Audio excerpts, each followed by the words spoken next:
Hey guys, my name is Daniel Mudheki, and I'd like to thank you all so much for joining me today. Most importantly, I'd like to thank God for enabling us all to see a new day.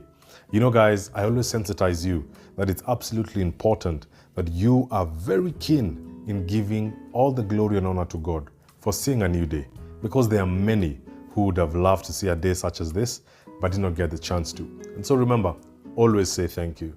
I'd also like to give you guys a big thanks for supporting me in this channel, for viewing the content that I've been posting lately, and also for all the interaction that we've been having with you guys. I pray that we are all learning something from each other and that we'll get to a point where we can all fulfill and live purpose-filled lives. As always, I put my information at the bottom of the screen, and so if you have any queries, any questions, any topics you'd like us to talk about, or anything you'd like to discuss with me, feel free to email me or DM me in any of my social media platforms, and I'll be sure to get back to you. Well guys, in today's video, I'd like us to talk about something that has really been on the increase lately in our society today.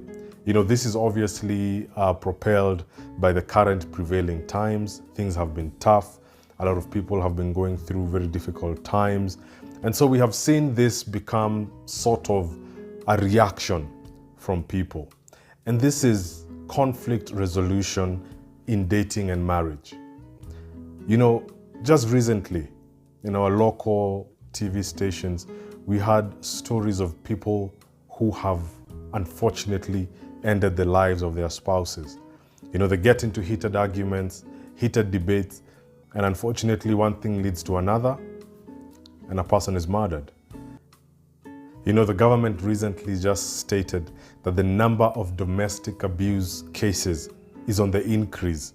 People are going through a very difficult time. And guys, this is all because we lack a knowledge on how to solve conflict in the household amicably. It's very sad. The other day I remember watching on our local news channels a lady who was murdered, and the guy was going to dump her body somewhere. And unfortunately his car got stuck in the mud, and so he was apprehended later by the cops.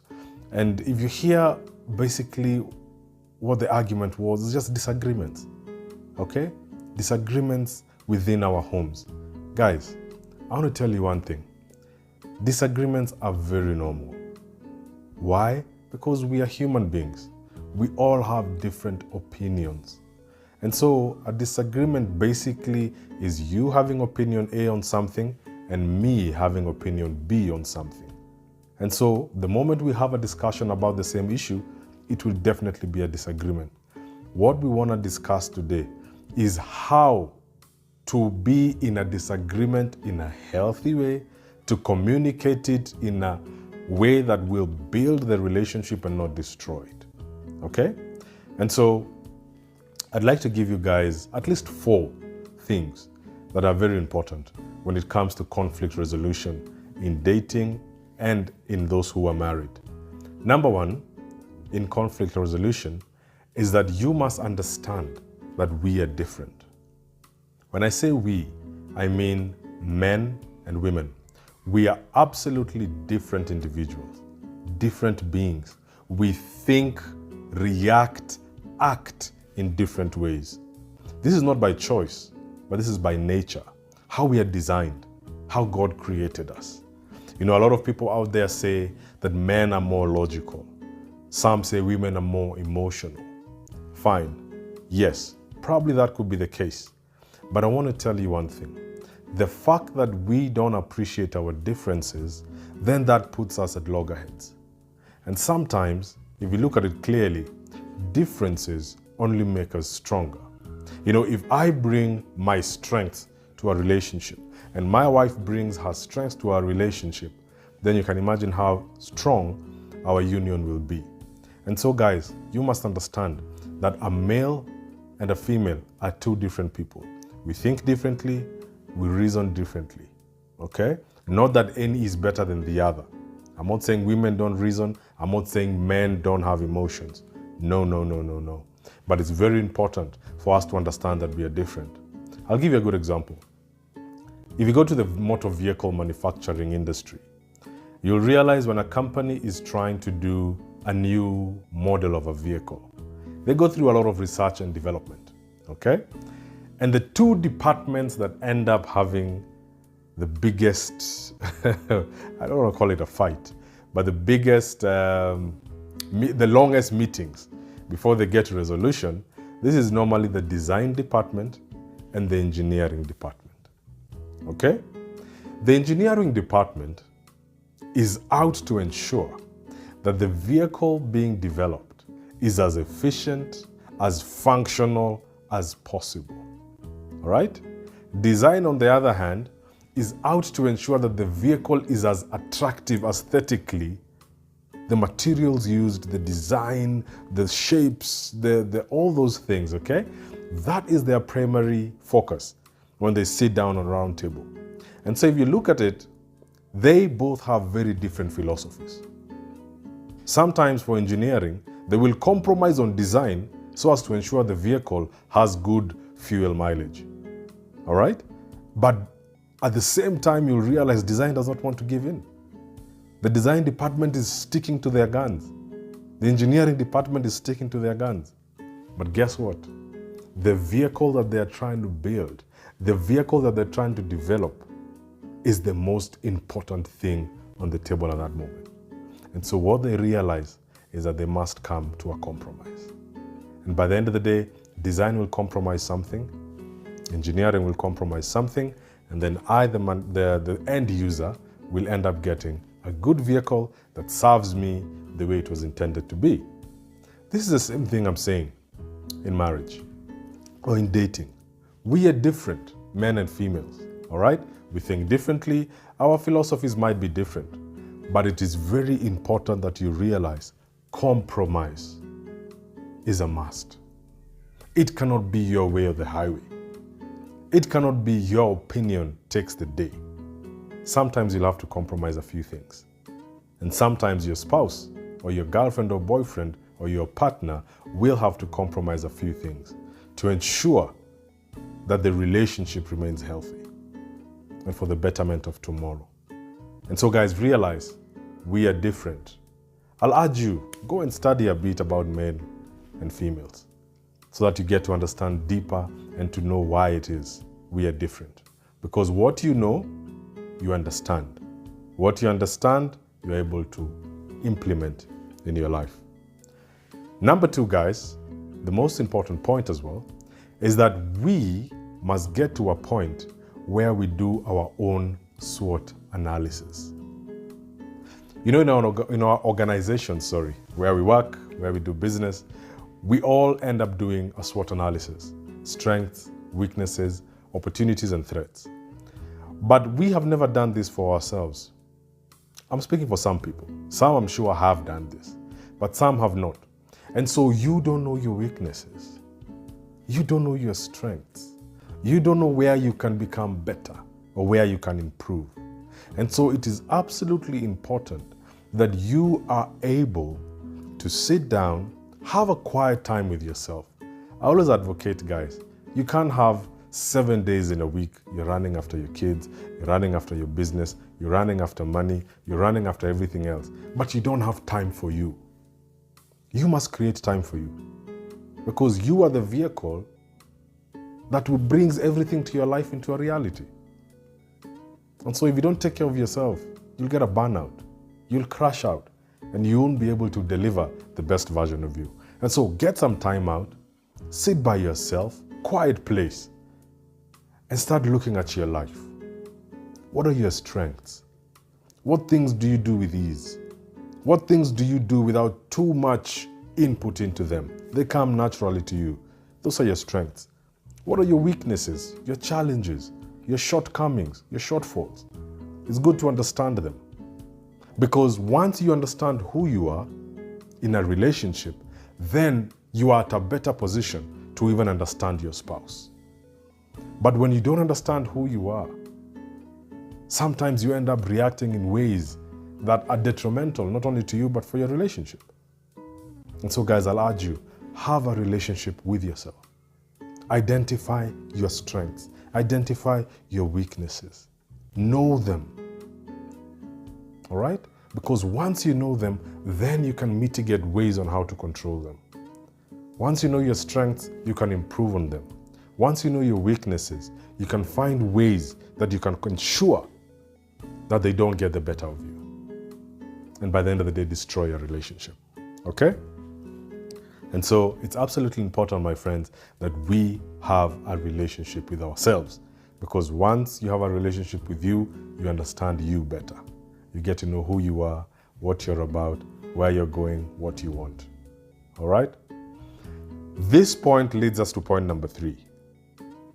That we must have proactive rules of engagement when it comes to relationships and dating. Guys, I'll give you an example of my own marriage. You know, my wife and I have set down some rules that when we are in any discussions, when we are in any type of communication, there are things we cannot do. Why? Because we have sat down and understood our weaknesses. We have sat down and understood our strengths. And so we know when we are discussing, sometimes it is very important that we have do's and don'ts. We have blamed or accused our spouses for being very good at pressing the right buttons. Okay? That somebody knows your weaknesses and sometimes they press it just to piss you off. They press it just to get the worst of you. All right? You are very calm and collected, but they say something that flips you out and the whole discussion is thrown out of context. That is what I'm talking about. You must sit down and have proactive rules of engagement. In my house, for example, we don't click. All right? We don't click at each other. Because I know clicking is a sign of disrespect of some sort. Some people take it lightly. But I know that small things will eventually grow to become big things. All right? We don't walk away and storm away from each other. We respectfully ask for space. Okay? If things get heated, you respectfully say, you know what? I don't think we can communicate at this time. I don't think I'm at the right frame of mind to have this conversation. Allow me some time. Okay? And the other person must give the other person whatever they have requested. So we don't force, we don't insist on having this discussion now, on doing things now. Because you see, we have done a SWOT analysis. I know my strengths, I know my weaknesses. And so there's a direction I'll see the discussion going. I know that will press on my weaknesses and I'll probably have an outburst that will be negative.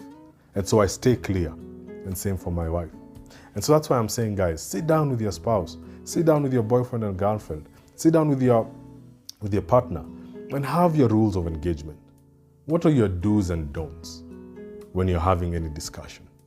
What are the things that you know if we enter this region, we'll have an argument that we'll just destroy whatever it is we're trying to talk about. And so be aware and create those rules of engagement. Finally, all that knowledge leads us to something we call communication. You know, a lot of times we have thought communication is speaking. Communication is a whole set of things. Communication is listening. Communication is giving information. Communication is ensuring that the intended purpose of that information is received by the other party and executed in how you wanted it to be done. And so when there is a shortfall in any of these things I have mentioned, then there is a lack of communication. Let me ask you a question. When was the last time you told your spouse how your day was, what you are going through, the challenges you are facing, the emotions you are going through? When was the last time you truly opened up to your spouse so that they can know each and everything that you are going through? A lot of times we assume and want them to know the challenges we have. They are grown up. They should know. Guys, we're not angels. Nobody is an angel. And so it is vital that as partners and as married couples and as people who are dating, you must communicate efficiently. You must make sure you don't leave any room for misinterpretation. All right? Communicate. Pass your feelings to the other person. But you must remember, in communication, you must choose the right mode of communication. You must choose the right time of communication, and you must choose the right way to communicate. All these things will only come to be after you have understood that, number one, we are different. Number two, you know your strengths and your weaknesses. Number three, you have sat down, you have put in place rules of engagement. Then number four, now your communication will start improving. All right? Because I'll tell you what happens. As human beings, I mentioned, we have difference in opinion because we are different.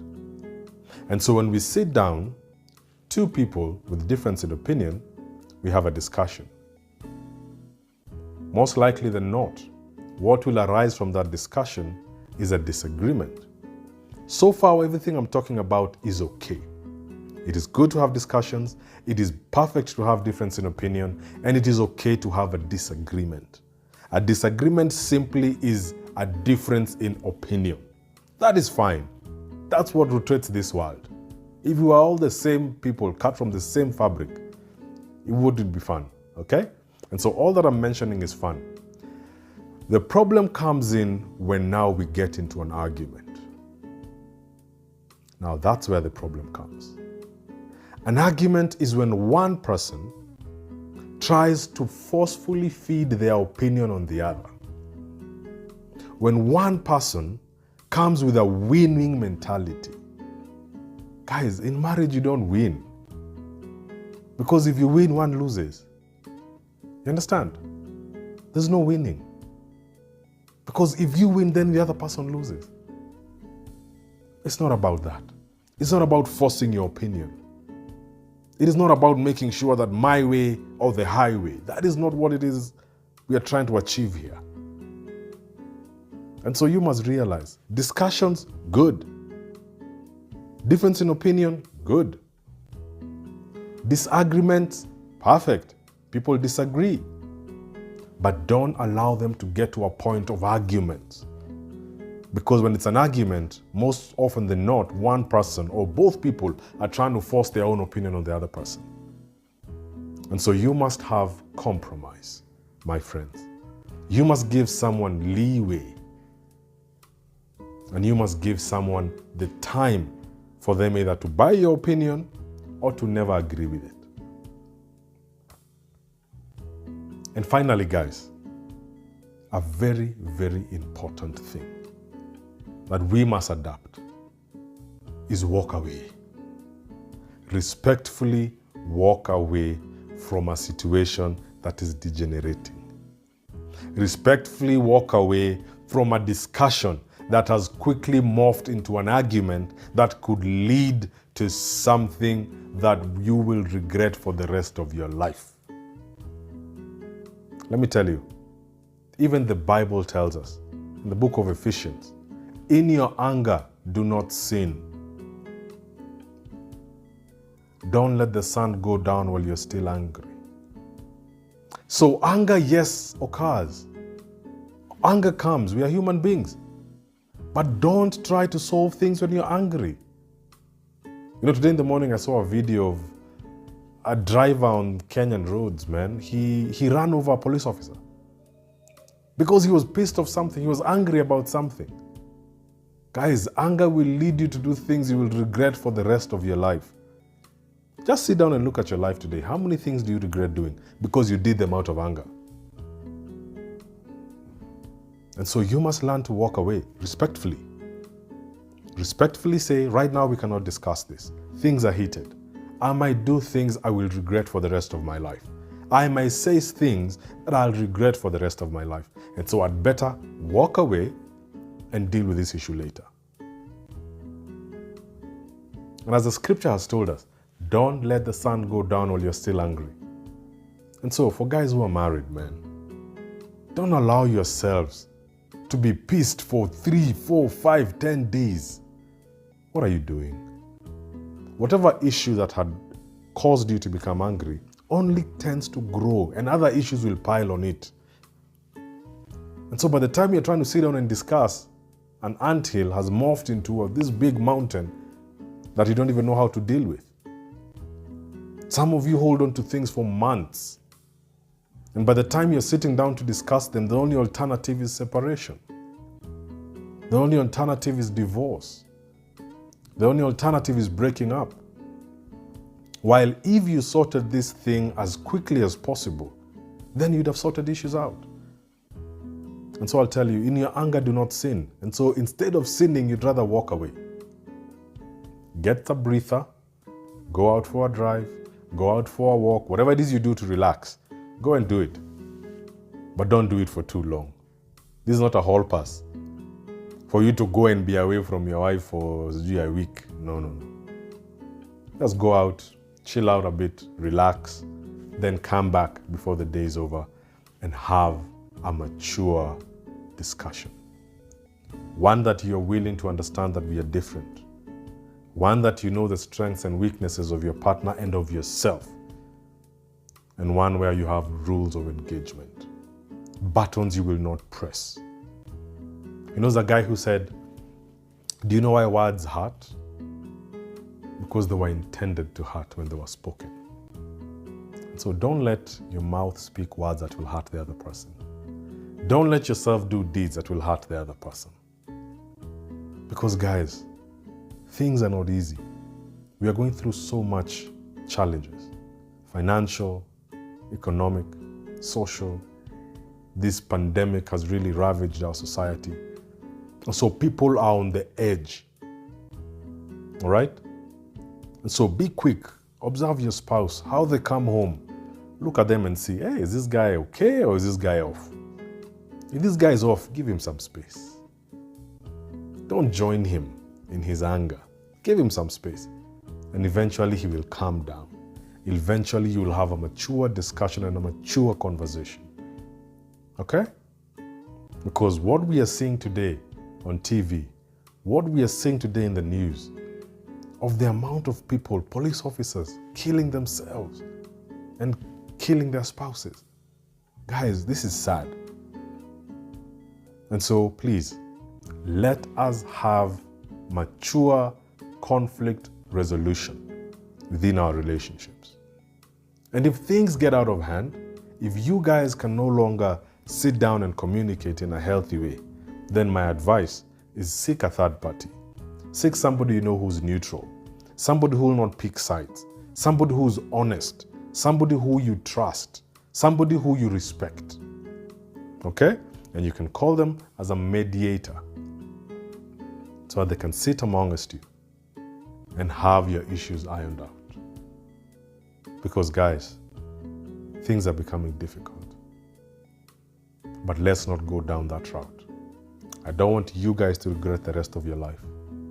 Because in a moment of anger, in a moment of rage, you did something to your spouse that you will pay for the rest of your life. And so remember, people are different. We think differently. We have different opinions. And so disagreements are not bad. The problem is when they go beyond that and we forcefully try to make other people to pick our opinion and to run with it. So I pray that we have learned something from this. And if you have any questions, if you have any challenges you're going through, write to me, write to my email, DM me on my social media pages, and we can discuss further, we can pray together. And I pray that honestly, God will just be with us in our relationships, in our marriages, and He'll give us the ability just to be able to have proper means of conflict resolution. Okay? And so guys, we'll stop there for today. Thank you so much. I highly appreciate you being here. And remember, if you've not subscribed to the channel, feel free to press the subscription button and also the notification bell so that you don't miss any video that we post. We post a new video every Sunday. And guys, like the videos as well, because the more you like them, the more YouTube recommends them to other people. And also share them with people you believe need to hear this. Until next time, take care, keep safe, and God bless. Cheers, guys.